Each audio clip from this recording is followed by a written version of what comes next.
নমস্কার, আমি মিলন স্যার। পাল একাডেমি সেন্টারে তোমাদের সকলকে জানাই স্বাগত।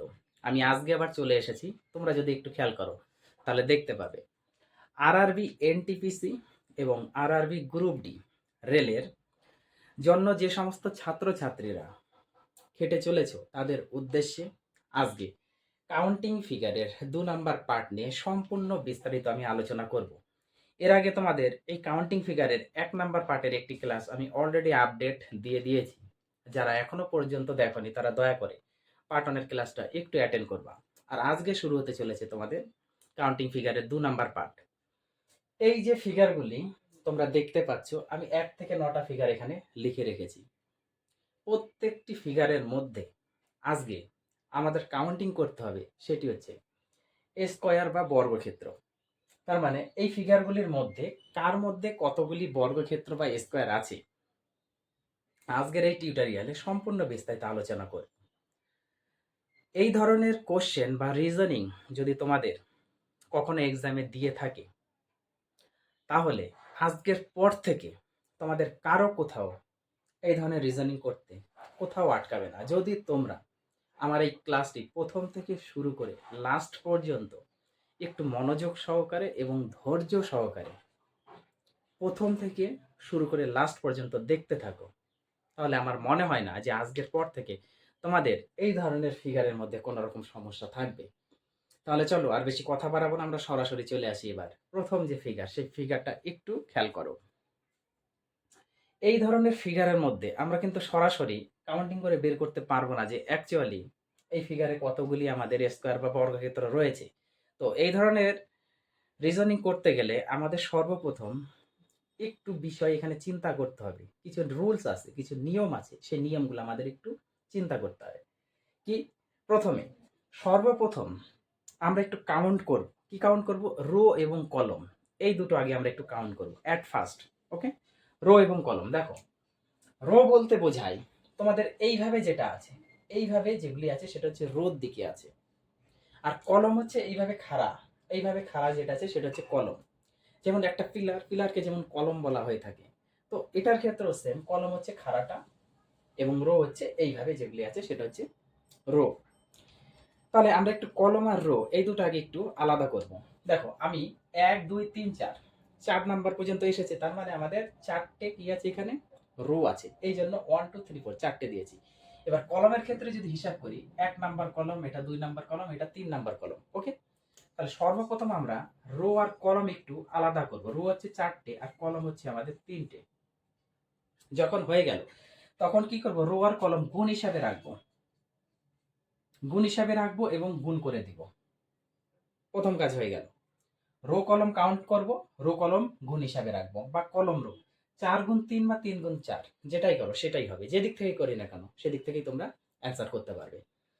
তারপরে যেটা নিয়ম সেটা হচ্ছে এই 4 আর 3-এর আমরা নিচে আসতে থাকবো, ডাউনে আসতে থাকবো। কতক্ষণ পর্যন্ত? যতক্ষণ না পর্যন্ত এই 4 বা 3-এর এই দুটোর ক্ষেত্রে যে কোনো একটা শূন্যতে এসে দাঁড়ায়। যে কোনো একটা শূন্যতে এসে দাঁড়ালেই আর আমরা ডাউনে নামবো না। ওকে, এবার 4-এর নিচে হচ্ছে 3, যেহেতু আমরা এই দুটো গুণ করেছি সেহেতু যা ডাউনে আসবো ডাউনগুলো আমরা গুণ হিসাবে রাখবো। ওকে, তাহলে 3-এর নিচে হচ্ছে 2, এটা যদি গুণ করি 3 2 6। এবার 3-এর নিচে এটা 2, এটা 2-এর নিচে 1, এটা যদি গুণ করি 2 অক্ষে 2। এবার এইদিকে আগে করে নিই, 1-এর নিচে হচ্ছে 0 আর 2-এর নিচে 1, এটা যদি গুণ করি 0। তার মানে এই দুটোর যে কোনো একটা শূন্যতে এসে দাঁড়িয়েছে, আমরা ছেড়ে দিয়েছি। শূন্য এলেই আমরা ছেড়ে দেবো, আর নিব না। হয়ে গেল। ডাউনে লিখেছি কতক্ষণ? যতক্ষণ না পর্যন্ত এই দুটোর যে কোনো একটিতে শূন্য এসে দাঁড়িয়েছিল। শূন্য এসে দাঁড়িয়ে গেছে মানে আমরা ছেড়ে দিব। তারপরে প্রত্যেকটা আমরা গুণ করে বসিয়েছি। দেখো, 3 4 12, 3 2 6, 2 অক্ষে 2, 1 0 0। হয়ে গেল, ক্লিয়ার?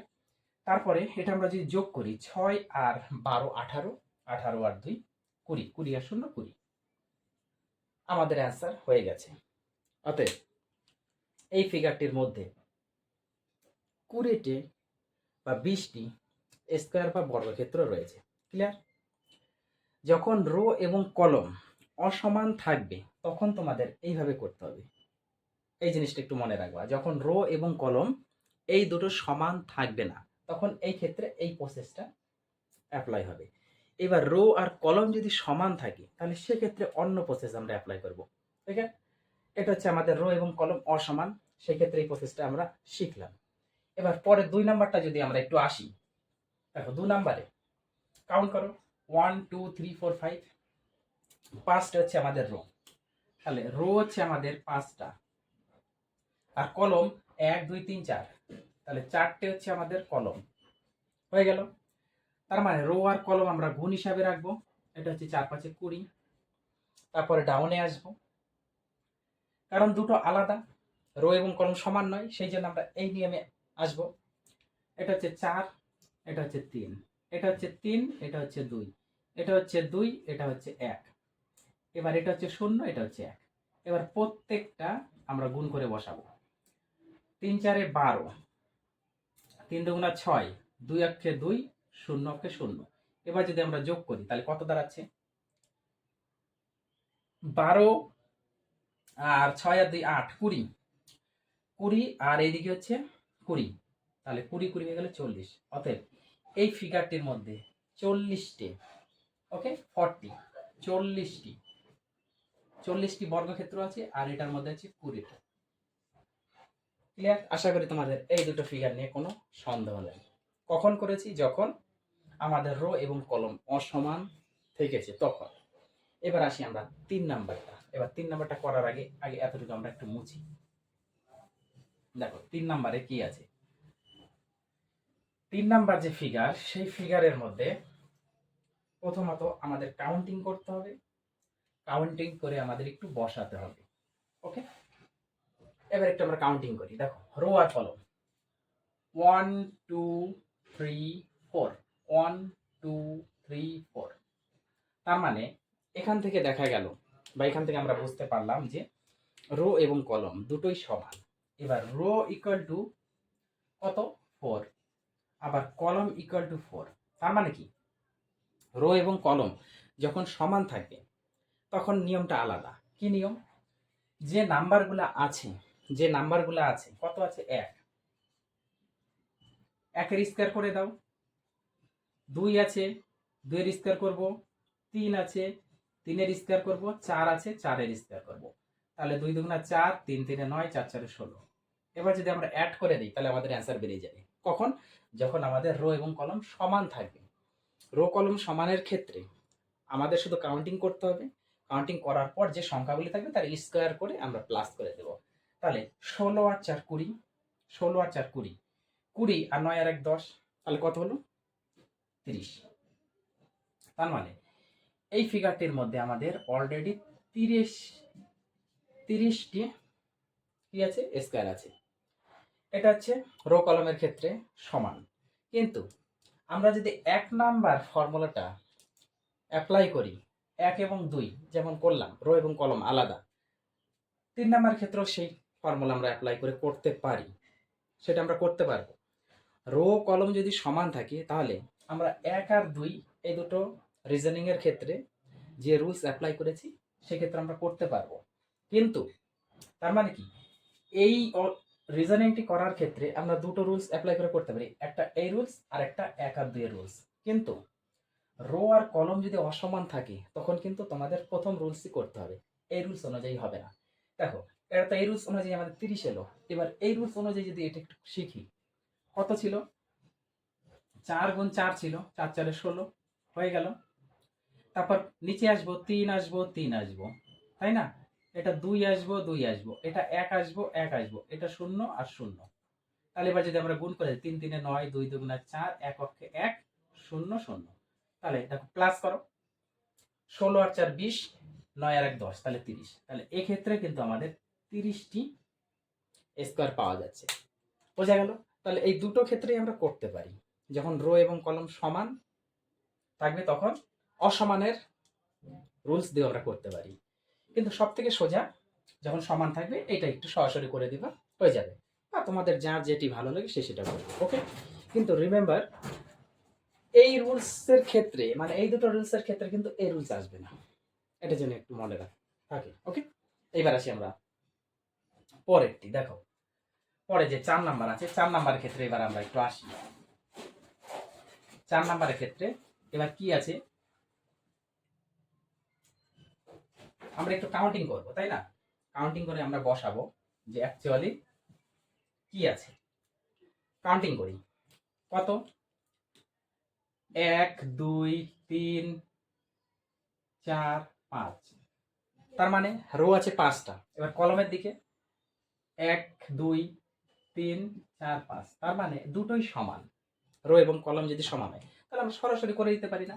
1 এর স্কয়ার করব, 1 অক্ষে 1 হবে। 2 এর স্কয়ার করব, 2 দুগুণা 4 হবে। 3 এর স্কয়ার করব, 3 3 9 হবে। 4 এর স্কয়ার করব, 4 4 16 হবে। 5 এর স্কয়ার করব, 5 5 25 হবে। এখন এই কটা যদি আমরা একটু অ্যাড করে দিই তাহলে আমাদের অ্যান্সার বেরিয়ে যাবে। তাহলে 5 আর 6 11, 11 আর 9 20, 20 আর 4 24, আর 1 25, 25 এর 5 হাতে আমাদের 2, 2 আর 2 4, আর এই 1 5, তার মানে 55। অর্থাৎ এই ফিগারটির মধ্যে হচ্ছে আমাদের 55টি বর্গক্ষেত্র রয়েছে।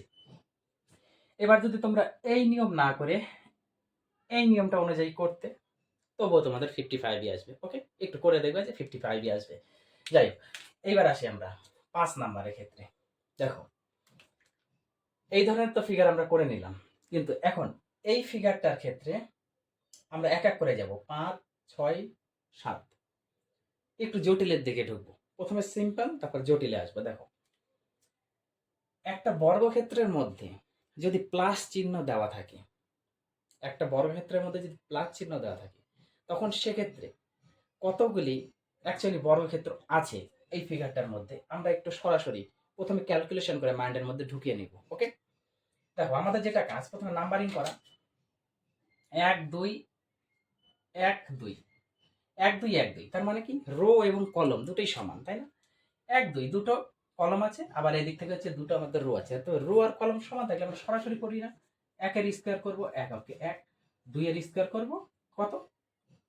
2 দুগুণা 4, তার মানে টোটাল হচ্ছে আমাদের 5। তার মানে বোঝা গেল যে যখন একটা বর্গক্ষেত্রের মধ্যে প্লাস চিহ্ন দেওয়া থাকে তখন সরাসরি হচ্ছে আমরা 5 লিখে দিতে পারি। এখন এই ফিগারটা একটু আসো, এই ফিগার দেখো, এই যে একটা বড় বর্গক্ষেত্র, বর্গক্ষেত্রের মধ্যে এই যে বড় করে একটা প্লাস দেওয়া আছে, প্লাস দেওয়া আছে, তার মানে কি এটার ক্ষেত্রে আমরা পাবো কত? 5, তাই না? আবার দেখো, এই যে একটা বর্গক্ষেত্র, এই যে এইভাবে, এই যে এইভাবে একটা আছে, এইভাবে একটা বর্গক্ষেত্র আছে, আবার এই যে এদিক দিয়ে প্লাস দেওয়া আছে, তার মানে এটার ক্ষেত্রে আমরা পাবো কত? 5।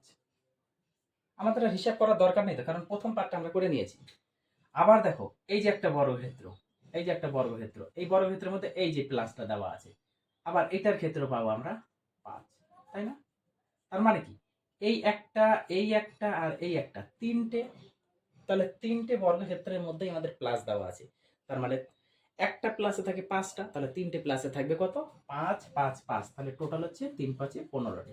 অর্থাৎ এই ফিগারের মধ্যে হচ্ছে আমাদের 15টি স্কয়ার বা বর্গক্ষেত্র রয়েছে। ক্লিয়ার? এবার একটু আমরা এই ফিগারে আসি। এই ফিগারের ক্ষেত্রে যদি একটু খেয়াল করি, তাহলে দেখো, প্রথমে আমরা একটু কাউন্টিং করে নিই রো এবং কলম। এই মিডিলে কি আছে এটা ছাড়ো, মিডিলে কি আছে এই চিন্তাটা পরে। মনে করো এই গ্রিন কালারের যেটা আছে সেটা নেই, এটা একটু বাদ দাও। তাহলে আমরা একটু কাউন্টিং করি। এটা 1 2 3 4, এটা 1, এটা 2, এটা 3, এটা 4। তার মানে কি রো এবং কলম যদি সমান থাকে, রো এবং কলম যদি সমান থাকে, তাহলে 4 পর্যন্ত যদি থাকে, তাহলে আমরা কতগুলা বের করেছি? 4 পর্যন্ত থাকলে, 4 পর্যন্ত থাকলে কত? 30টি থাকে, তাই তো? 1 এর স্কয়ার, 2 এর স্কয়ার, 3 এর স্কয়ার, 4 এর স্কয়ার।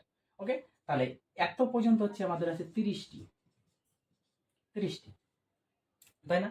এইবার খেয়াল করো, এবার এই যে গ্রিন করে যেটা আছে, এই যে এইভাবে যেটা আছে, এবার এর মধ্যে এই যে একটা প্লাস দেওয়া, এর মধ্যে একটা প্লাস দেওয়া, তার মানে কি এই যে বর্গক্ষেত্র, তার মধ্যে যদি প্লাস দেওয়া থাকে, তার মানে এখানে থাকে কত? 5টি, 5টি আছে।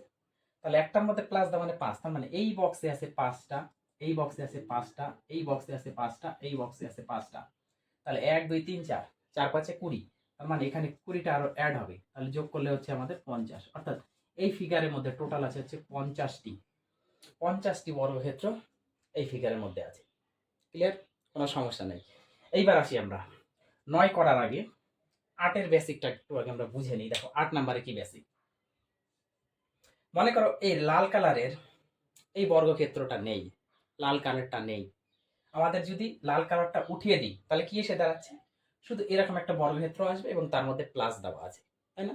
তাহলে বর্গক্ষেত্রের মধ্যে প্লাস দেওয়া মানে হচ্ছে কত, 5। বর্গক্ষেত্রের মধ্যে প্লাস দেওয়া মানে 5, তার মানে এর মধ্যে আছে আমাদের কত, 5টি আছে, 5টি। এবার 5টি হচ্ছে প্লাসের জন্য, কিন্তু এইভাবে যে আরেকটা এর মধ্যে দেওয়া আছে, তাহলে এখানে আরেকটা 1 হবে, তাহলে হচ্ছে কত, 6টি। তার মানে এইভাবে যদি কোনো ফিগার দেওয়া থাকে তাহলে সেই ফিগারের মধ্যে 6টা বর্গক্ষেত্র আছে। হয়ে গেল, বেসিক আমরা বুঝে গেছি। এবার এইটার ক্ষেত্রে যদি আমরা একটু আসি, দেখো, প্রথম প্রথম এই যে এই বড়টা, এই যে প্লাস দেওয়া, বড়টার মধ্যে প্লাস দেওয়া, এই দেখো লাল করে, বড়টার মধ্যে লাল করে প্লাস দেওয়া, তাহলে এই লাল করে প্লাস দেওয়ার জন্য হচ্ছে কত, 5টা। তারপরে এইভাবে একটা ব্ল্যাক আছে, তার মানে 6টা। তাহলে এখানে হয়ে গেল আমাদের 6টা, প্রথমটা লাল করে প্লাস দেওয়া আর এই যে ব্ল্যাক বড় একটা, তাহলে 6টা। এইবার আসি, এই যে গ্রিন করে একটা দেওয়া আছে, গ্রিন করে, গ্রিন দেখো, এই যে গ্রিন, এই যে গ্রিন, এই যে গ্রিন করে একটা, তাহলে গ্রিন করে একটা, তার মধ্যে দেখো রেড করে প্লাস তো অলরেডি আছে, রেড করে প্লাস অলরেডি আছে, তাহলে প্লাস আর গ্রিন মিলে হচ্ছে 5টা।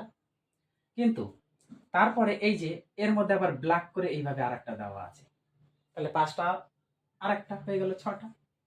তার মানে এই দুটোর ক্ষেত্রে, এটার ক্ষেত্রে গেল 6টা, আবার এইটার ক্ষেত্রে গেল হচ্ছে 6টা, তাই না? এইবার আসো, এই যে আরেকটা দেখো, এই যে, এই যে, এই যে এইভাবে, এই যে এইটা গ্রিন করে, তাই না? তাহলে গ্রিন করে এইভাবে একটা আছে আর তার মধ্যে একটা প্লাস চিহ্ন, তারপরে কিন্তু এক্সট্রা আর এইভাবে কোনো কিছু দেওয়া নেই, এক্সট্রা দেওয়া নেই, তার মানে ওই একটা থাকবে না। তার মানে প্লাস করে যদি থাকে তাহলে এর মধ্যে আরো আছে 5টা, তাহলে 6 6 12, আর 5 কত হলো, 17, তার মানে হচ্ছে 17টি, এর মধ্যে হচ্ছে 17টি আছে। তাহলে এই ফিগার হচ্ছে 17টি বর্গক্ষেত্র আছে। আশা করি তোমাদের এই কাউন্টিং ফিগারের, স্কোয়ার কাউন্টিং ফিগারের ক্লাসটি মনে হয় কারো কোথাও আর সমস্যা নেই। যদি প্রথম থেকে তোমরা বেসিকগুলো একটু বুঝতে পারো, তোমরা পার্ট 1 ক্লাসটা অ্যাটেন্ড করো, তারপরে পার্ট 2 আজকে যেটা করালাম এই দুটো একটু ক্লিয়ার করো। আমি আবার আসবো তোমাদের সাথে, এর থেকে একটু গভীরে আমরা ঢুকবো, যে ধরনের তোমাদের অ্যাকচুয়ালি এই ফিগার কাউন্টিং এর রিজনিং গুলো আসে, সেই ক্লাস নিয়ে আমি খুব তাড়াতাড়ি একটি ক্লাস আপডেট দিব। তোমরা এগুলো একটু ক্লিয়ার করো। আমি আবার দেখা করছি তোমাদের সাথে পরের পার্ট নিয়ে। তাহলে আজকের মতো এখানেই আমি শেষ করছি।